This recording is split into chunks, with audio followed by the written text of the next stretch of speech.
Hey, this is Roxy from Hammer Records, and I'm here with lead singer Colby Miller and guitarist Landon Can. That's right. All right, from the band Dodging Daylight. So how did you guys form? What's a brief history of the band? I moved here in 2010 from Baltimore, and I was thinking about putting a new project together, so I started writing some music over the span of about 6 or 7 months before I moved to Vancouver. I was actually staying on Vancouver Island. And when I got into the city here, I put an ad out on Craigslist, not expecting much. A lot of crazy people out there. Colby answered my ad, and we talked back and forth for about a week or two, and then we finally met and kind of went from there. So what would you say makes you different from other bands out there? Well, you know what, I mean, we all express ourselves in different ways, you know, through our music and stuff like that. But what I like about our music a lot is that, you know, there's a whole bunch of things. You know, we have metal roots. You know, Landon comes from the hardcore movement in New York. You know, I come from a two-step hardcore movement in California, and you know, we actually take those things and we put them together, and we have like heavy riffs, but it's all really tight, really solid. And you know, I feel like we can get anyone who's either been listening to metal for years or someone who's just kind of getting into the genre, they can actually listen to it and appreciate it, and you go, wow, this is really sick. When we started the project, we didn't want to come out and say that we were going to be an original project and start a revolution. The Ozzy Osbournes and Panteras and Iron Maidens and Judas Priests of hard rock and metal fame have already kind of done their thing, and they started something because something needed to be started. And now I think it's about, there's a lot of original bands out there trying to find themselves, and you've seen over the last couple of years a lot of subgenre names coming up. You know, you've got hardcore and then melodic hardcore and you know, waiting for like vegan cragcore, deathcore. You know, it's like, I think what it comes down to is it's not about the music, it's about people coming out and they don't want to be like everybody else, but instead of starting something that's completely fresh, they change the name of it and they regurgitate it, which is fine because there's plenty of talent. So for us, I think it wasn't about trying to sound completely different. It was about us writing music and sounding like ourselves, and it's up to the listener to decide whether or not they want to listen to us, whether we sound different, because everybody's a critic. So what we do is, instead of worrying about what everybody else is going to think of us, we just lock ourselves down and write from the heart, and whatever comes out is what we are. Who influences you guys musically? Okay, me vocally, I don't have a set person. I have like a top 3 vocalists. Probably the 2 main ones that really come out in my screaming is Brendan Chapati from Bleeding Through, and then Chad Gray from Mudvayne and Hell Yeah. Just because, you know, like, those guys just kick ass, you know what I mean? And I mean, I didn't become a metal vocalist, you know, to sound like them, you know what I mean? In fact, my screaming is molded and changed over so many years of doing it that now it is what it is, and I'm happy with it. But I'm a big As I Lay Dying fan as well, so like, those 3 for me, like, that's like my core, it's my influence, you know what I mean? For me, musically, it's changed over the years. Like, you know, as a young guitarist in the 80s, it was more about Paul Gilbert and Zakk Wylde and the Shredders, guys who were putting out solo albums, Richie Kotzen and Greg Howe and all those guys out there going to, you know, GIT and shredding up the airwaves. And I think I had made a decision that I didn't want to do that for a living. It wasn't something that I was interested in, so I started thinking more about songwriting, so it became more about the groups that I was interested in. I think probably biggest musical influences for me would be, there was a band in the 90s called Wrathchild America. Actually, they started in the late 80s, and they had 2 albums out before they changed their name to Souls at Zero. And those guys have now branched out, and they're in different bands that a lot of people might not know who they ever were, but look them up because they're awesome. And more recently, I'd say bands like Blood Simple, Madball, trying to think of who else, Sick of It All. And then some of the newer, more metal bands like Unearth is a big, Chimera is another really big one. I love that band. In my eyes, they can do no wrong, regardless of what happens, lineup changes or anything like that. All That Remains is another big one. But the reality is when I write, I don't listen to music at all. When I'm going into writing, especially when we're working hard on trying to finish songs, I listen to talk radio mostly. So I have to say my biggest influence is Howard Stern. but it doesn't come out in the writing, so That's great. Well, it sounds angry, and Howard Stern's an angry guy. sometimes, yeah. Well, misunderstood, which is pretty much There you go. Yeah, there you go. There you go. I'm sure there's people are curious. You've got a lot of fans out there. What do you guys like to do besides music? Some other hobbies? Should we tell them? Why not, dude? This sounds interesting. Why not? We're nerds, but we don't care. We like to play Magic, Magic the Gathering, the card game. I actually used to make fun of these guys. The band would play when we were taking breaks, and I would say, I can't believe you fucking dorks are playing this game. And then one day I sat down, and then I got hooked. So I think it's... Yeah, I showed you how to play it. Yeah. I don't know if you call that a hobby. It's a hobby. Yeah, it's like collecting cards, but you play with them, right? Well...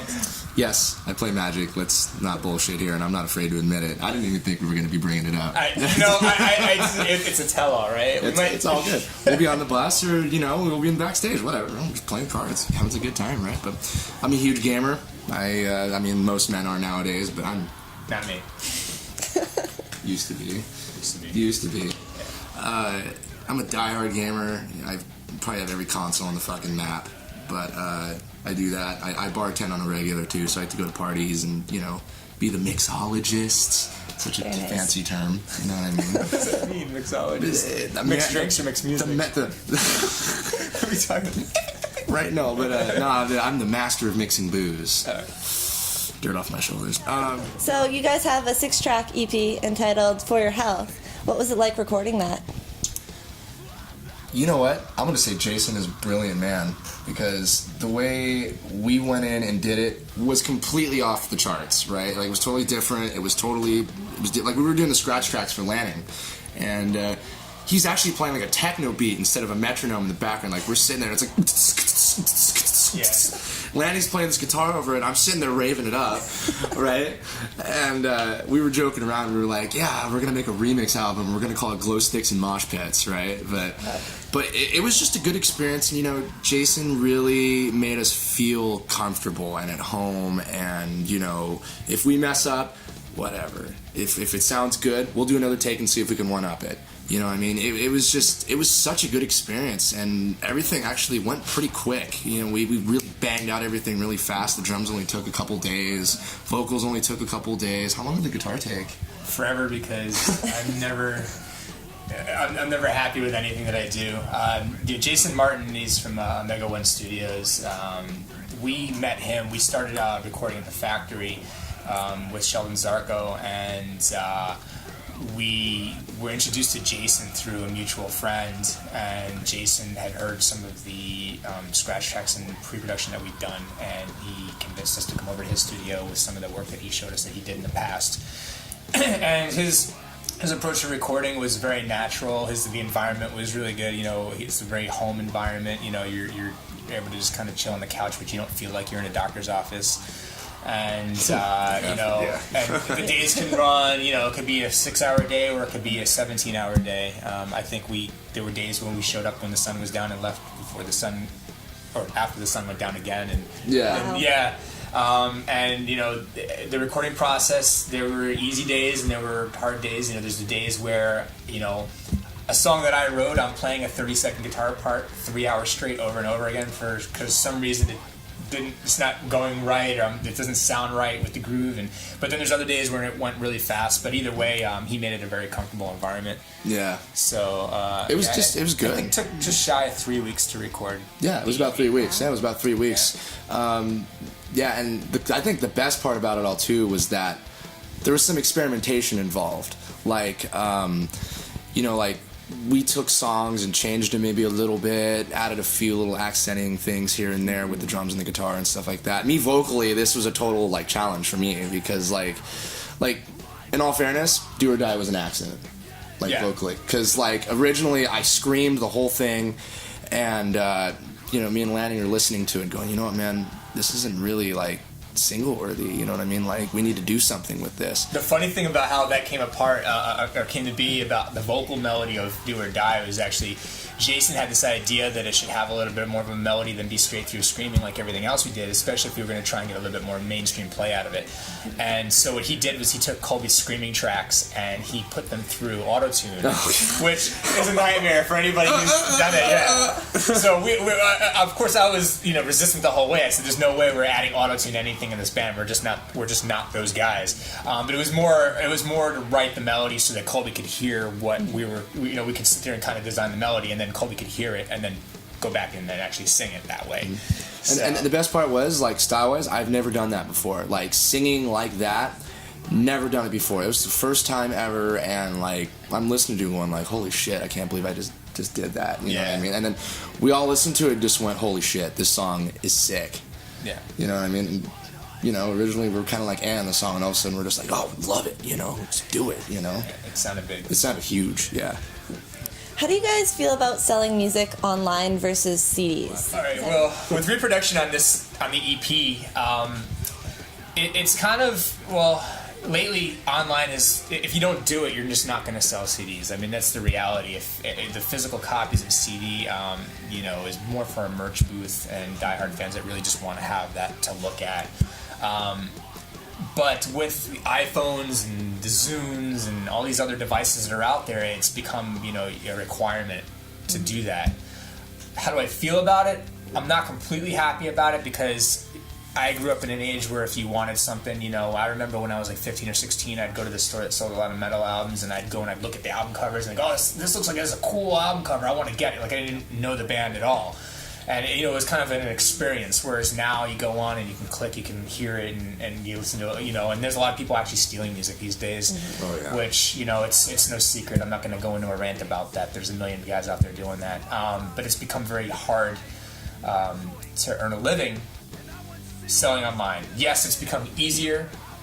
However, because of all the download websites, and also CDs used to cost $13, $14. Yeah. Now you're lucky if you're able to make $7 or $8 off. You do save in reproduction costs and physical costs of actually having a CD and things. But for me, it was always about the experience of having that. You might just load it in your computer and then burn a disc to listen in your car or put it on your iPod, but you still had that thing. You could flip it open and read the liner notes. And call me old-fashioned, but I liked that. It was more of an experience. You kind of felt like you got to know the band a little bit better, rather than just checking out a video. You listen to a 30-second clip and you go, "Okay, I just want to hear that," but there's still a detachment. Yeah. So I think it's important. I like the fact that the music is out there, but for those other reasons that I said that I don't like it, I think it's kind of a double-edged sword. But you have to accept it. Definitely. So my opinion is, like, I'm kind of an old-fashioned guy myself. I mean, I know I'm only 24, and I wasn't around when there was like cassettes and stuff like that in the 80s, but I mean, like, you're young at heart, man. That's all that matters, right? Yeah. No, but my thing is, like, I used to, when I got my allowance, or like when I got some cash from my parents, like, I would just go out to, Tower Records or someplace like that down south, and I'd buy an album, you know what I mean? And I would be walking home, or riding my bike, whatever, but mostly I'd be walking home, and I'd, crack open, the CD and, like, look at the pictures and stuff like that. And then the cool thing is, like, bands who put lyrics in their books, like, me being a vocalist, I want to know what people are saying, you know what I mean? And you want people to know what you're saying. And you want people to know what I'm saying, exactly. I mean, I'm not going to take the time and write, what I write, all to hear, right? Yeah. So, no, but it's cool, you like, oh, this is a cool song, I want to sing along, but I have no clue what he's saying, read the book, and all of a sudden you kind of hear it, right? Yeah. And then, there's the one-liners, where you feel like, they're thanking people, you kind of get to know, a little bit about what the person is, who's giving out the thanks, and, like, the band bio, and stuff like that. But I think the cool thing about internet sales is that, you can reach a broader audience that way. Because, like, there's like hardcore bands in Australia or England who can only sell in Australia and England. Whereas if your music gets on iTunes, some kid in Zimbabwe can, be like, I have iTunes. Let's look up, so-and-so. Like, and they can get the album, where, they couldn't get it anywhere else. You know what I mean? So it's a nice way to reach out to people in a long distance, but, there's also piracy and stuff like that. But you know, that's just the way it is, I The guess. thing about piracy, I just want to add in, you know, not to get into the whole stealing is stealing. I mean, it is what it is. It would be one thing if everybody downloaded your music for free and then they always came out to see your shows because you'd be selling merch and ticket sales and that's fine. Yeah. And I think people have become used to that and they almost think that they're entitled to it.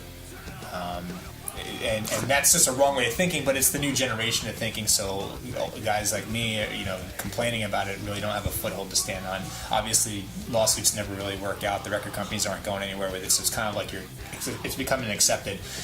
Well, I would say it's become an accepted thing. It is what it is. It is what it is. It's an epidemic now. Right. You know what I mean? It's everywhere now. But it wouldn't be so bad if people spent more time going to shows, which is I think the big thing is if you like the band, I'm just going to say this: if you like the band and you've downloaded the music and you haven't paid for it, then support the band in other ways. Go out and see them. Let them know that even though you've taken the music from them, that you still want a shirt, you still want to go see them. You're still, you know, that shows appreciation. Even just buy a sticker, man. Yeah, anything. You know? It's appreciation, and you know we work very hard for little, and we don't usually ask for anything in return. For me, I've been doing this for a long time, and you know my views of being a rock star and playing in stadiums that went out years ago, but I still do this, and the reason is because you know when I'm still paycheck to paycheck or meal to meal trying to figure out what I'm going to do, when I get up on stage and see the kids in the pit, it's all worth it. So get out there and see the bands that you love, whether you've bought their music or you've gotten it other ways. Support local music too. And support your local bands. Support too. local bands for sure. You guys are signed under Expedition Music Group, yes? All right. What's it like being a signed band, and what does the label do for you guys? Well, I'll elaborate on that. We actually are an independent band. The Expedition Music Group thing, it is an actual legitimate company and label, but we, as in myself and my wife, we started the company for the purposes of not legitimacy, but you know, when you're working in the music industry, there's so many labels out there and people that are in their basements. Anybody can have a record label if they have an LLC and know how to do the paperwork. I've been in signed bands, like legitimately signed bands before, and the reality is these days it's not like it was 10 years ago, or like it is for bigger groups like Nickelback and some of these other bands that get tons of support, because the support just isn't out there. A lot of bands, the young guys that are out there on the scene, young guys and girls are talking about, I want to get signed. It's like, that's the goal. It's like, I want to get out there and get signed. Our music's awesome. We're going to get signed. It's going to happen. And I say to those people, write your music and play from the heart, because whether you're signed or not, it's not going to make a difference of what your music is. And you should never strive to make your music better because you want to get signed. Because what you might find when you get signed is that you lose your ability to be yourself again. Mm-hmm. And you go broke. And a lot of bands get signed and they fall apart within the first year. The label gets you, they bring you in, and they put you out there. They don't milk you for what it's worth, but you're working your ass off. Sales don't work well, but you're still a good band, and they put you out there. You owe them money, and then when things don't work out, that's it. You're not signed anymore. So having gone through that in the past, I think the biggest thing I can say to anybody about being signed is it's a term. It's like, I gotta get signed. Go out there and create music and play from the heart, and don't worry if you get signed. The support is nice. It is good to have a label out there, but if you kick ass and you work really hard and you play from the heart and you speak from the heart, then you will be just as big. So what are you guys' future plans? Another CD, maybe touring, any shows coming up? Yeah, we were, in fact, we recently were supposed to be on tour. We had a little mishap. We had an injury in the band. We had a Canada-US tour that was recently canceled due to an injury. We're back, though. Everything's fine. It was supposed to be our first time out on tour. So right now, we're finishing up writing the second EP. We wanted to come right back out within a year and do another one. The whole point is to stay fresh in people's minds. To some people, we're brand new because they're just hearing us, but I didn't want to stand on that and say, well, you can just go a couple of years. I wanted to keep going. It's important. I'd like to have 3 or 4 or 5 EPs and a full length out within 2.5, 3 years, because it's important to have a lot of music out. And so for around here, we try to play as much as we can. We're prepped and ready to tour at any time. nobody in this band is latched down to Vancouver or anything, so we're based around being able to basically unass and get in the van and leave on a short notice. So we're looking at any and all opportunities at all times. But I think right now, for the next month and a half, we're playing a couple of shows here, and we're going to get back and record our next EP. Unless something comes up, if a good opportunity comes up, we can always postpone the EP. If not, we're going to record through December and see what comes in January and get back out there. And we'd like to play across Canada a couple times. There's some bands in Vancouver that we've met that are really awesome. We'd like to link up with them. And that's it. And we're going to keep going until one of us is put into a pine box. I prefer mine to be mahogany. Mahogany? Yeah. I'd like to get one of those Kiss caskets. Well, that'd be sick. Yeah. But and that's it. We're just gonna keep going until tragedy strikes. We go broke, which with luck will never happen. So we're just gonna keep going. All right. Is there any final comments you guys want to throw in here for your fans out there, for family, for? Support your local scene. Be true to yourself. Play from the heart, and don't. There's going to be a lot of letdowns especially if you're in a newer band. There's a lot of letdowns. There's a lot of inner struggles. Just learn to take deep breaths and keep going. Don't ever give up. And dysfunction makes for good music, so just use that to fuel your writing. And I just want to say thanks to James at Amp Speaker and the people at Intune GP. And if I missed anybody, I'm sorry, but thank you next time around. So I'm gonna do the stereotypical, "Hi, Mom, I'm on camera, yay!" Oh, now I feel bad. Hi, Mom. There you go. All right. Oh, and actually, I gotta give a quick shout out to There you go for it, man. Andrea. None of this can be done without my wife. Well, actually, we're the musicians, but Andrea. Well, she can't. She can play guitar a little bit, but and I just want to give a shout out to her. She's undying support. Her undying support has really. She's been on a rock, and none of this could really come to fruition without her. So it's a very important thing that I thank her. So thanks. It's all good. Yeah, but you know, I'm thankful for the opportunities I have. You know what I mean? Like, you know, I played in a scene, you know, that was up and down, up and down, up and down, and you know, I got told for years, "Colby, you fucking suck. You know, Colby, you can't scream. Why do you try?" And here I am now, right? But I mean, not to rub it in anyone's face, but it's just, you know, I've worked my ass off to get where I am. You know what I mean? And you know, the point I'm trying to make with this is that, you know, there's going to be people who think you suck at what you do, and then there's going to be those like Lanning here who support me for what I do, and hard work always pays off. You know what I mean? So I've got God-given abilities that, you know, I'm fortunate to have honed and used to my advantage. And yeah, I mean, I don't know what else to say beyond that.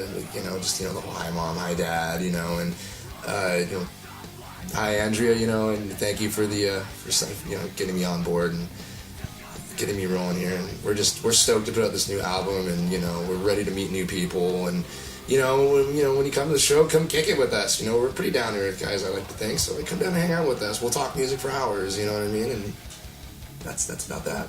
Oh, I have actually one more shout out. Sorry, I'm gonna hug the mic one more time. I keep remembering things. I watched Colby talk, and then he, we feed off each other. One last person I want to thank is very important to me is Mike Smith. He's in a band called Evolver. We had a talk about it a little while ago, over a year ago, and he gave me some words of advice, which I think I've tried to reiterate through my rambling here. But things that he said to me really made a difference and taught me how to be happy doing what I'm doing. And I think I would have made some poor choices had it not been the conversation we had. So, Mike, if you see this, dude, it meant the world to me. Thank you very much. I look forward to seeing you guys play at the Troubadour Club in Langley. So, for our viewers out there, they will be playing the Troubadour Club on November 11th with Unleash the Archers, Cather, and Riverview. So, make sure to go check that out. And also make sure to check out their website, dodgingdaylight.com, for music, for Wicked merch. I saw they've got some really cool t-shirts up there, and for show updates and more, I'm sure. All right, and to see more band interviews and music, and to just keep up with the Vancouver scene, check out hammerrecords.blogspot.com. Keep rocking.